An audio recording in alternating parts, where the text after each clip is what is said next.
What is good, YouTube? Welcome back to another trade recap video. Today we're going to be going over how I made little under $700 on my Top Step Express accounts. Coming into the day, honestly, on the 4-hour time frame and the hourly time frame, we were heavily bullish. Okay, leading up to this point, as you can see in a bullish uptrend on the hourly. Even the 4-hour, we have 4-hour CSD plus we inverse this gap. The only reason that I wasn't like 100% certain bullish is because we were inside of this daily gap, and we still currently are. Now, that's not going to deter me from taking longs, considering how bullish we are in the hourly time frames. But I just had this in mind when coming into the market. Actually, this was overnight. This was like Asia session, just straight dump.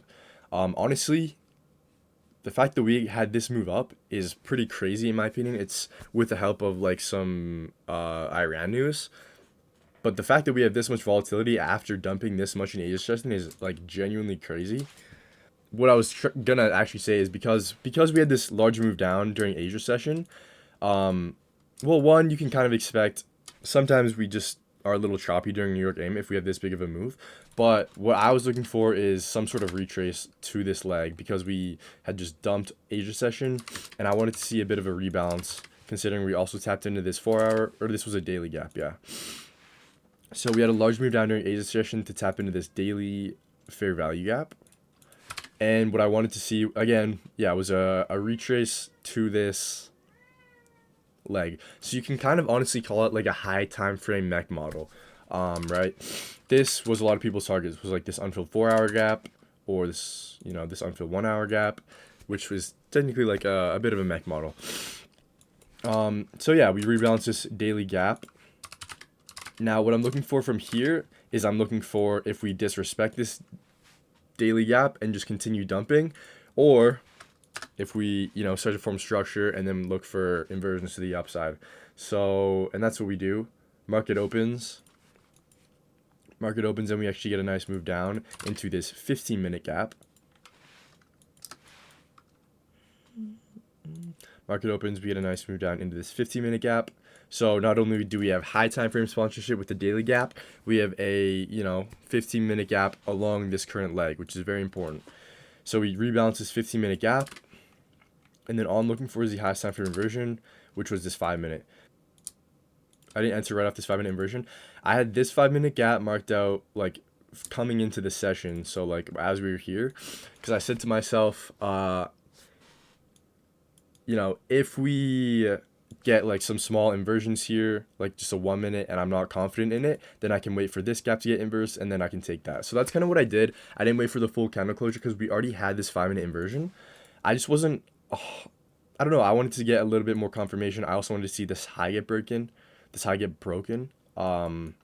So we had this 5-minute inversion. I was already pretty confident in that, but then after we started displacing above this 5-minute gap, I was very confident to enter there. So, some like actually hot sauce, that sounds weird. Some sauce with this trade specifically. If you're wondering why I was confident to hold to this high, I wasn't necessarily, but this is like what all you should honestly be doing. Actually, it depends on the trade very heavily.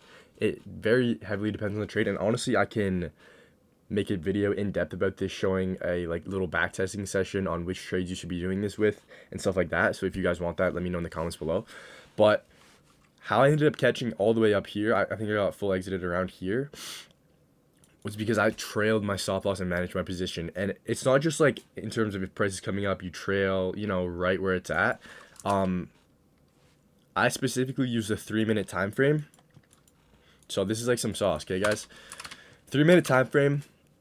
So I enter the position right here. I have a break-even point set, okay? I have a break-even point set. I think it was this swing high.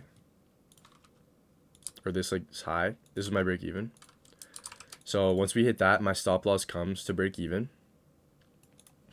Now I go to the 3-minute time frame. I don't like to use the 1-minute, and the 5-minute is just like, you can use a 5-minute as well, but I feel like the 5-minute is like sometimes it doesn't put in as many swing lows. So I like the 3-minute.